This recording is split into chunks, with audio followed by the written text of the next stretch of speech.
Le pape François, 266e successeur de l'apôtre Pierre et premier pape latino-américain de l'histoire, est décédé le 21 avril 2025 à 7h35 à la Casa Santa Marta au Vatican à l'âge de 88 ans.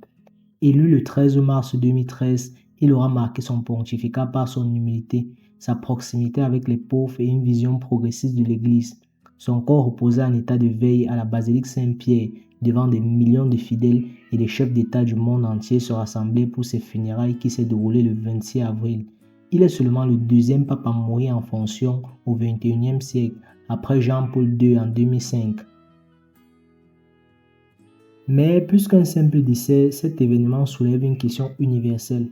Qu'est-ce qu'un pape? Pourquoi la disparition de cette unique pontifie génère-t-elle une émotion planétaire?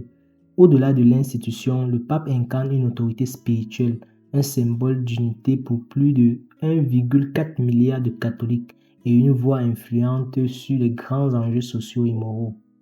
Dans cette vidéo, nous commencerons par comprendre le rôle historique et spirituel du pape. Puis nous évoquerons ses équivalences dans les autres grandes religions. Enfin, nous analyserons l'impact philosophique et métaphysique de la vacance du siège de Pierre.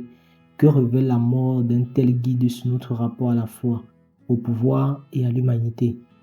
Restez avec moi pour explorer cette dimension et découvrir pourquoi la fin d'un pontificat est aussi le commencement d'une réflexion sur le sens même de la spiritualité. Avant de saisir la portée spirituelle de la disparition du pape François, il est essentiel de comprendre ce qu'est l'Église catholique. Fondée par Jésus-Christ et les apôtres au 1er siècle, l'Église catholique revendique une continuité apostolique depuis l'évangéliste Pierre, premier évêque de Rome. Avec 1,28 à 1,41 milliard de fidèles, elle est aujourd'hui la plus grande église chrétienne au monde, ainsi qu'une des plus anciennes et influentes institutions internationales. L'Église catholique se compose de 24 églises autonomes, dont l'Église latine et 23 églises orientales couvrant près de 3500 diocèses à travers le globe. Au sommet de cette pyramide ecclésiastique se trouve le pape, évêque de Rome et chef spirituel de 1,4 milliard de catholiques. Fondamentalement, dans la construction de la civilisation occidentale, l'Église a été à l'origine de la diffusion de l'écriture, de la création des universités médiévales et d'innombrables chefs-d'œuvre esthétiques et architecturaux. Elle a aussi joué un rôle politique clé, du Saint-Empire romain germanique au mouvement de libération sociale. Au-delà de son organisation, l'Église catholique incarne une mission spirituelle, annoncer l'Évangile, célébrer le sacrement et servir les plus pauvres. Sous le pontificat de François, cette mission s'est traduite par un engagement fort en faveur des migrations, de la lutte contre la pauvreté et de la protection de l'environnement. Alors que l'Europe vieillit, la croissance du catholicisme se déplace désormais en Asie, en Afrique et en Amérique latine. Les cardinaux issus de ces régions joueront un rôle déterminant dans l'élection du prochain pape. Cette mutation géographique soulève des questions. L'Église saura-t-elle préserver son unité tout en s'adaptant à la diversité culturelle? Maintenant que nous avons posé le cadre de l'Église catholique, explorons les équivalences du pape dans d'autres grandes religions. Vous allez voir que même en l'absence d'une institution unique, chaque tradition a sa propre figure de référence spirituelle. En islam, il n'existe pas d'hiérarchie centrale unique comme le pape, mais plusieurs autorités.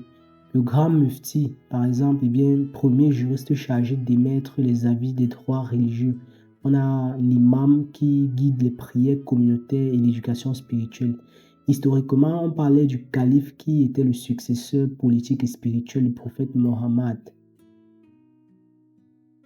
Chez les chrétiens orthodoxes, on trouve des patriarches, Constantinople, Moscou, etc., dont l'autorité s'étend sur des églises autocéphales.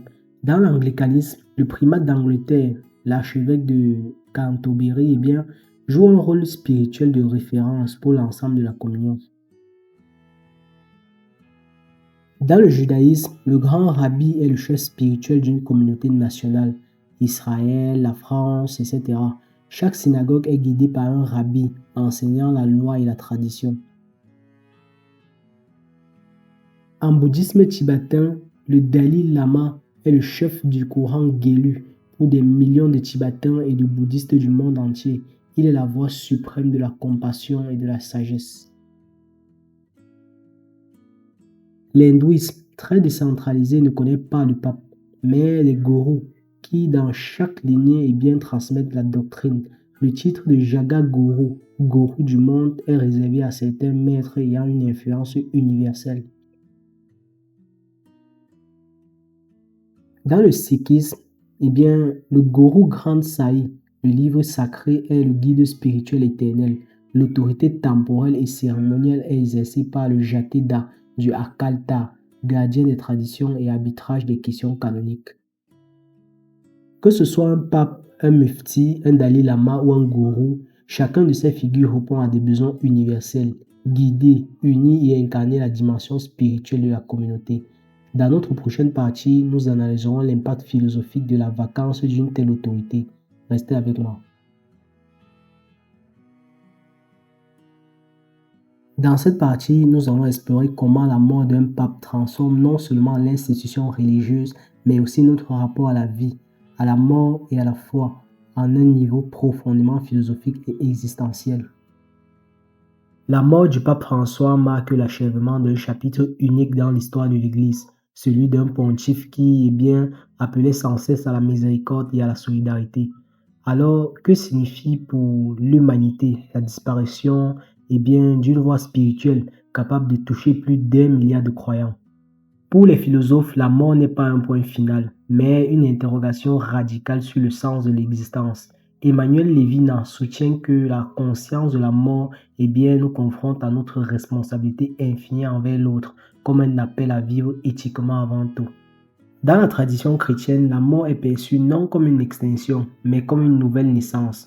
Pour le pape lui-même, mourir n'est pas la fin de tout, mais le commencement d'une vie nouvelle dans la foi. La philosophie et la théologie enseignent que penser la mort, c'est apprendre à vivre pleinement.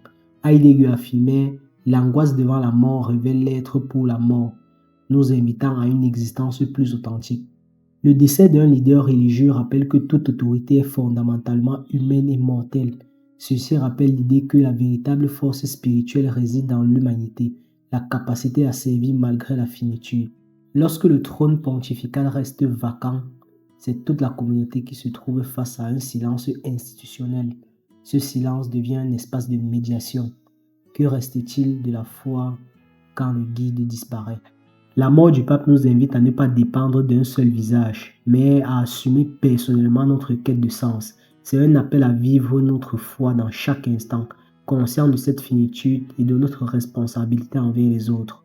À présent, examinons comment cette prise de conscience influence nos choix au quotidien et façonne l'avenir de la foi dans un monde en mutation.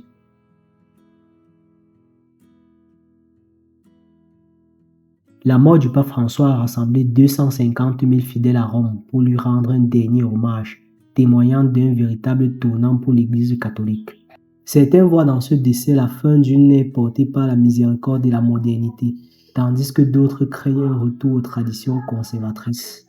Le cardinal Giovanni a insisté pour que l'héritage de François, centré sur l'accueil des migrants, la justice sociale et la protection de la création, survive aux divisions internes. D'ici quelques semaines, 135 cardinaux se réuniront en conclave pour choisir le successeur de François. Cette élection déterminera si l'Église poursuivra son virage progressiste ou réaffirmera ses valeurs traditionnelles. La question n'est plus seulement qui sera le prochain pape, mais quelle Église voulons-nous? Une institution ouverte au changement ou un gardien des doctrines cellulaires? Dans un monde en mutation rapide, notre responsabilité est de veiller à ce que la foi demeure un levier d'espoir et de justice, au-delà de la simple figure du pape.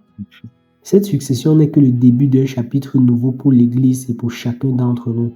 Dans la prochaine vidéo, nous explorons en détail les dilemmes éthiques et les défis spirituels qui attendent le futur pape et par extension l'humanité tout entière.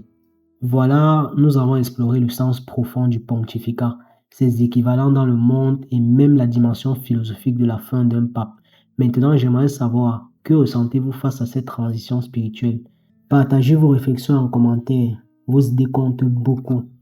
Et si vous avez aimé cette plongée au cœur de la foi et de la philosophie, n'oubliez pas de liker la vidéo, vous abonner et surtout partager.